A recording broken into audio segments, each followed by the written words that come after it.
What's interesting to me is a lot of these students obviously are members of their own governments, either in the military or in civilian positions. And what struck me, two of the people who came down after my talk were from Africa. And they said, this sounds like Africa. And they were in the, they had different positions in government. But what I didn't deliberately set out to test, but I think was proven, is that the model that I was describing is not singular to Afghanistan. Afghanistan may be a little bit of an extreme version of it.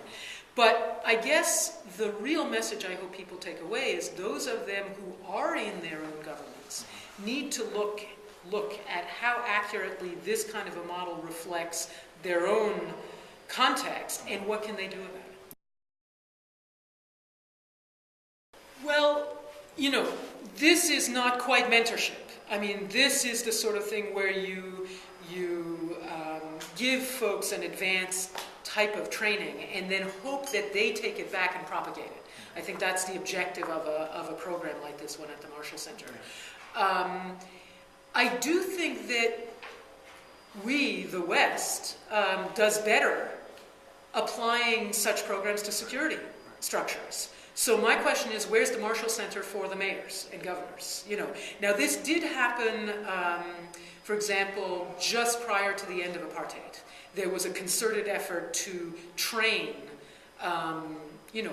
real leadership training and administrative training and things like that for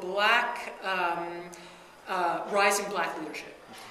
So they, in certain, and the Soros Foundation does a fair amount of that, but I guess there are two things. One is that I really wish there were a Marshall Center for civilian activities.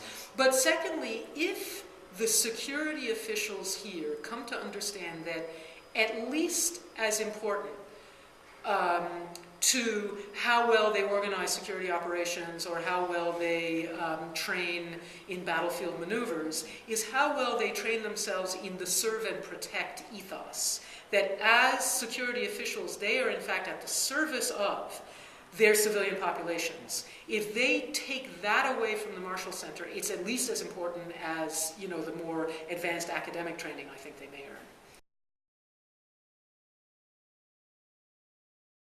What I gained was enormous. I mean, I've admired how the military has been functioning in Afghanistan from the beginning. I have to say that by comparison to my counterparts in the humanitarian world, I've been more struck by the selflessness and mission focus as opposed to personal ambition focus of military officers in the field. I mean, it's been really impressive to watch. So for me, it was a privilege to be a part of it.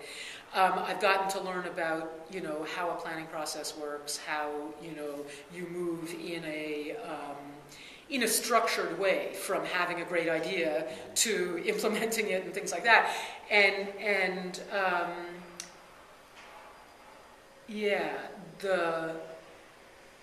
I think that would be the most impressive thing for me is this structured planning that you see in the military. What I think they've gotten from me is a grassroots perspective that they really have a hard time accessing otherwise. I don't pull punches, right. And so I can be apparently disruptive to an institution that is relatively conformist. And what I'm there for, and why, again, I'm very grateful for having been brought inside, is I'm actually there to be the canary in the mine, not the canary in the mine. I'm brought there to be the person who doesn't have so many personal equities in the system that she can afford to say the stuff that a lot of other people may think. I think you called yourself the discordant one at one point. Yeah. But it's largely because my career path doesn't depend on this, So that gives me the liberty to do it. Now, sometimes it grates because it is so different from that military. There's also a kind of institutional optimism to the military. And I feel that my job is to capture and express what is as near to the reality, as painful as it may be, as possible. So again, sometimes, some people feel that I may damage morale or something, or something like that. But it's very important to the hierarchy that this kind of voice, and it's not just me, obviously, be part of it. If you're saying it's only Al-Qaeda and not other extremist groups, all we care about, it's about much more than that. Mm-hmm. What I think this is about is we, meaning everyone but radical Islam, meaning not just America, but America, not just the West, but all of those people in the world who disagree with the very rigid and violent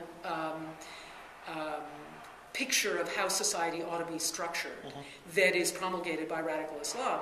We are in an argument with radical Islam that's been going on for decades. And it's been going on in a lot of different places in the world. So you can think of it as a kind of like a traveling play with the spotlight being on different regions at different times. So in the 70s it was Iran. In the early to mid-90s it was Algeria.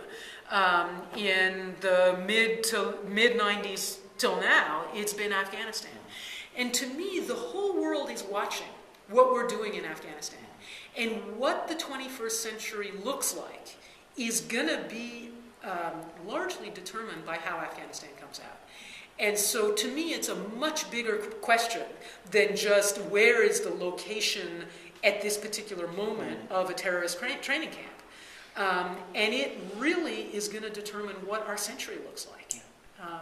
And that's why I've been willing, people say, oh, did you fall in love with Afghanistan? Well, yeah, I did, but that's not the point. I mean, that's not why I'm there. I'm not there because I love the country so much or,